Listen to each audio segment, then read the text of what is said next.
네, 텍스트 마이닝에 대해서는 방금 전에 1주차에서 수업 기획서 내용을 간단히 살펴봤고요.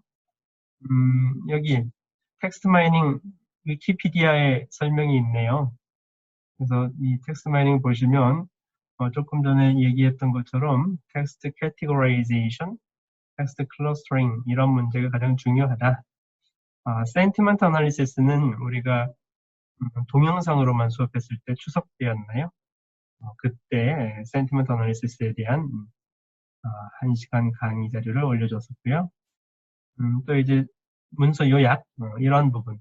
그러니까 이 내용이 텍스트 마이닝의 주요 분야 중에 하나고, 물론 이제 이 텍스트 마이닝은 여기서 쓰이는 것처럼 인포메이션 익스트랙션, 정보 추출이라든지 데이터 마이닝, 또 이제 KDD라고 하는 것은 Knowledge Discovery in Database라는 그 약자로 많이 쓰고 있는데요. 이런 내용들이 텍스트 마이닝 분야입니다. 즉, 텍스트 마이닝 분야는 어떤 독자적인 기초적인 이론이라기보다는 자연어 처리, 형태수 분석, 스태밍, 머신러닝, 사이클런이라든지 딥러닝 이런 것들을 종합적으로 해서 대량의 텍스트, 즉 이제 신문 기사가 뭐 1년치, 10년치 모여 있다면 수십만 건, 수백만 건의 데이터들이 있을 텐데 그 매우 많은 텍스트 데이터로부터 어떤 의미가 있는 정보를 추출하는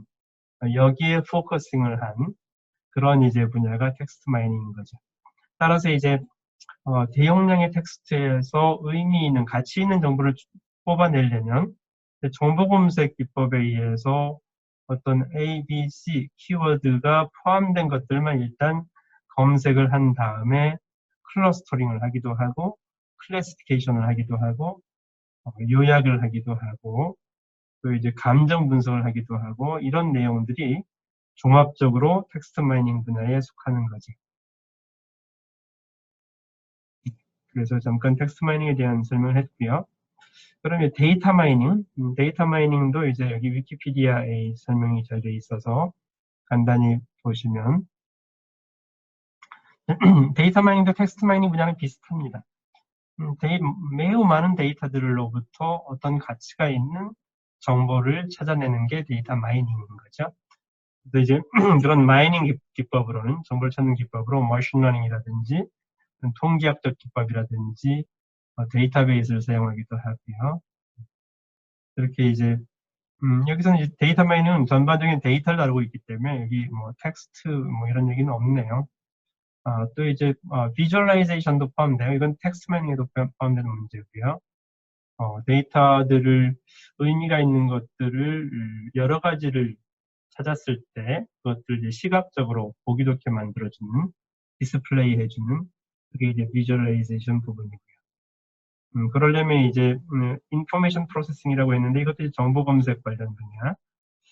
우리 테스트 컬렉션에 대해서도 이게 소개를 했었잖아요. 컬렉션, 익스트랙션, 방금 전에 인포메이션 익스트랙션 뭐 이런 등등의 그 이제 디시전 서포트 시스템이라든지 의사결정 시스템, 뭐 인공지능 분야하고도 매우 밀접한 관련이 있는 그런 분야가 데이터 마이닝 분야죠. 그러면 요즘은 데이터 사이언스라는 용어를 최근 몇 년 전부터 이제 많이 사용하고 있거든요. 데이터 사이언티스트라는 용어도 많이 사용하고 있고요. 그러면 데이터 사이언스도 한번 볼까요? 네, 데이터 사이언스도 뭐 데이터 마이닝 비슷한 분야예요. 근데 조금씩 어떤 점에 중점을 두어서 얘기하느냐에 따라서 조금씩 달라질 뿐이죠. 데이터 사이언스에서는 주로 이제 unstructured, 그러니까 비구조화된 데이터들로부터 knowledge를 extract하고 추출하는 그런 분야를 데이터 사이언스라고 요즘 얘기를 하고 있죠. 그래서 이제 데이터 사이언스는 여기 데이터 마이닝이라든지 머신러닝이라든지 요즘 이제 빅데이터 분석이라든지 이런 분야하고 매우 밀접한 관련이 있는 거고요. 아까 텍스트 마이닝과 마찬가지로 통계, 빈도, 확률 이런 부분하고도 매우 밀접한 관련이 있고요. 하여튼 데이터 사이언스는 주로 데이터를 분석하는 것에 초점을 두고 있는 것이죠. 즉 텍스트 마이닝이나 데이터 마이닝은 매우 많은 데이터들로부터 어디에 숨어 있는지 모르는 그 가치가 있는 그런 정보를 찾아내는, 여기에 포커스를 둔 것이고, 데이터 사이언스는 그냥 전반적으로 데이터들을 분석하는, 조금 더 포괄적이라고 해야 되나요? 이런 분야를 데이터 사이언스라고 이해하면 되겠습니다.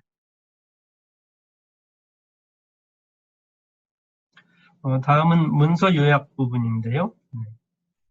Document Summarization 또는 자동 요약이기 때문에 Automatic Summarization이라고도 하죠. 문서 요약은 주로 이제 하나의 문서에서, 뭐 문서가 짧은 문서도 있고 긴 문서도 있겠지만, 뭐 한두 페이지짜리 문서 또는 이제 50페이지, 100페이지짜리 문서도 있겠죠. 책일 수도 있겠죠. 어쨌든 이런 텍스트 문서로부터 그 문서에 요약을 하는 방법인데요. 그 요약 방법은 크게 두 가지가 있습니다. 하나는 extraction based summarization, 즉 이 문서가 한 50개, 100개의 문장으로 구성되어 있다고 하자. 그러면 그 수십 개 문장 중에서 이 문서를 가장 대표하는 K개의 문장만 선택해 주는 것이 extraction이죠. 보통 세 줄 요약이라고 하거든요. 한 세 문장 정도로만 대표적인 문장을 간추려주면, 그러면 이 문서의 내용을 대략적으로 이해할 수 있다는 거죠. 그래서 이건 이제 단순 요약이죠. 그냥 문장 3개만 선택하는 그런 문제니까요. 근데 이제 우리가 일반적으로 얘기하는 문서 요약은 abstraction based예요. 썸머리죠, 썸머리. 소설책 한 권, 300페이지 소설책 한 권을 A4 용지 한 페이지로 요약을 해줘요. 그 요약은 원래 그 소설책에 있는 문장을 그대로 K개, 3개 문장만 가져오는 게 아니죠. 전체적으로 다 읽고서 이해한 다음에 전반적인 내용을 다시 새로 글로 써주는, 이게 이제 원래 의미의 요약인데요. 그게 이제 abstraction based summarization입니다. 그러니까 원래는 이제 이 두 번째 요약의 원래 본질적인 의미이지만, 우리가 자동으로 문서를 요약하다 보니까 이건 쉽지가 않거든요. 쉽지가 않기 때문에 대표 문장 한 3개만 추출해주자. 이게 extraction based. 그래서 결국 extraction based summarization은 쉬운 편이에요. 쉽게 할 수 있거든요. 여러분도 할 수 있고요. 이게 텍스트 랭크 알고리즘을 이용해서 세 줄 요약을 하는 그런 블로그라든지 유튜브 동영상도 여러 개 있으니까요. 소개해 드릴게요. 네. 어쨌든 문서 요약은 이렇게 extraction based, abstraction based 두 가지 기법이 있다라는 거고요. 또 이제 다른 관점에서 요약을 바라본다면 그 텍스트에 포함되어 있는 key phrase, 즉 키워드들만 한 5개, 7, 8개 이 정도만 키워드들만 제시를 해줘도 그것도 이제 요약이라고 볼 수도 있겠죠. 그렇게 이제 요약에 대해서 간략하게 설명을 했는데, 여기 이제 텍스트 랭크 알고리즘인데요. 클릭해 보시면 텍스트 랭크 알고리즘은 구글의 페이지 랭크 알고리즘을 이용해서 문장들 간의 인링, 아웃링, 여기서 인아웃은 별 필요가 없지만 각 문장들이 서로 키워드가 중복되는 문장들에서 이렇게 중요한 키워드들이 많이 포함된 그런 문장을 선택하는 방법이죠. 문서 요약에 대해서 간단히 설명을 했고요. 다음은 정보 추출인데요. Information Extraction이라고 하죠. 정보 추출 분야는 예전에는 이게 상당히 중요시했었는데 요즘에 이제 시대가 흐르면서 언급하는 게 조금 줄었네요. 네. 정보 추출은 어떤 분야냐면 여기서도 이제 매우 많은 문서에서 우리가 원하는 정보만을 테이블, 표 형태로 정리하고자 하는 그런 태스크를 정보 추출이라고 합니다. 정보 추출은 이제 정보 검색이랑도 관련이 많이 있겠죠.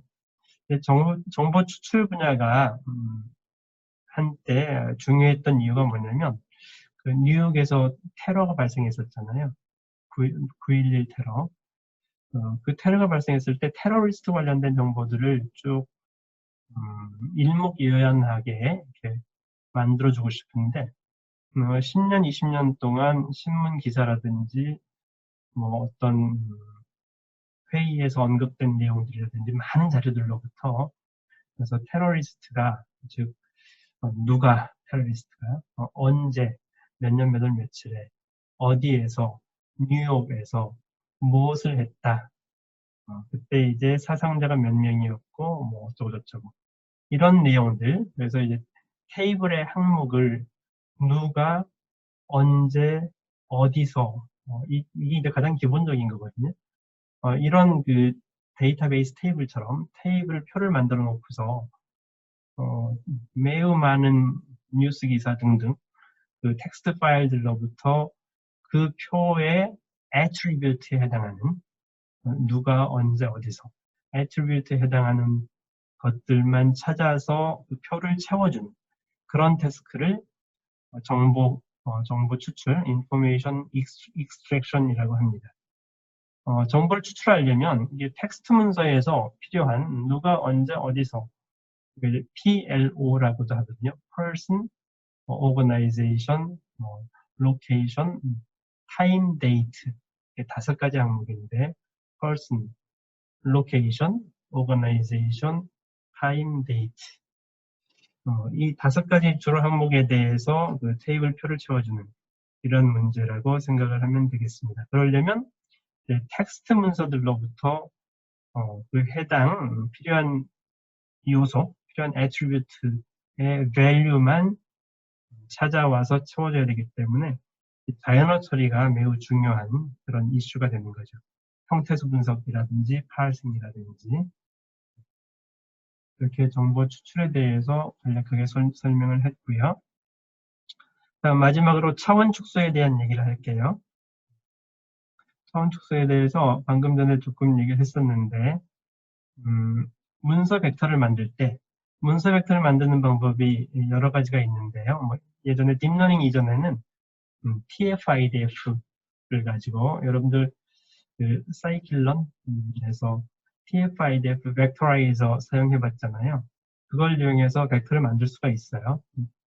그런 방법이 이제 클래시컬한 전통적인 방법이었는데 이제 그 차원수가 너무 크니까 축소해야 된다고 했잖아요. 축소하는 방법들이 여러 가지가 있거든요. 여기 이제 대표적으로 통계학 쪽에서 사용하는 PCA, Principal Component Analysis라는 방법이 많이 사용되고 있고요. 커널 PCA도 있고, Graph Based 커널 PCA 이런 PCA 기반 방법들이 있네요. 그 다음에 또 정보 검색 분야 연구자들이 또 사용하는 방법 중에 하나는 LDA라는 방식도 있어요. 여기서는 Linear Discriminant Analysis라고 했네요. 그리고 그 주요 정보들을 디스플레이 해주는 그런 TSN이 패키지들도 있고요. 네, 어쨌든 그렇게 이제 주로 TF-IDF를 가지고 문장이든 문서든 벡터를 만드는 근데 이제 벡터 차원수가 너무 크니까 축소할 필요성이 있었는데요.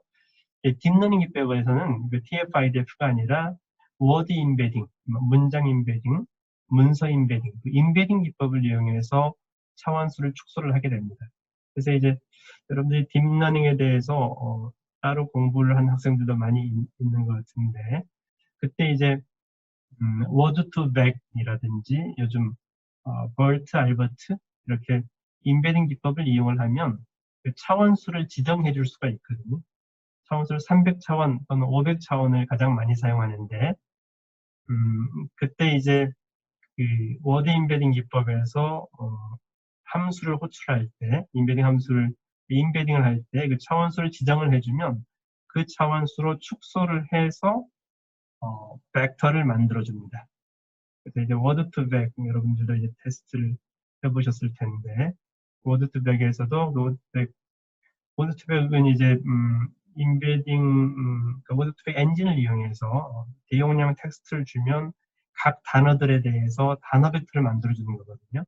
그때 이제 그 차원수를 딥러닝 기법, 뉴럴 네트워크 기법에 의해서 주어진 차원수로 리덕션 해주는 그런 벡터를 생성하게 되는 것이죠. 네, 이렇게 해서 여러 가지 정보 검색 관련된 분야에 대한 설명을 했습니다.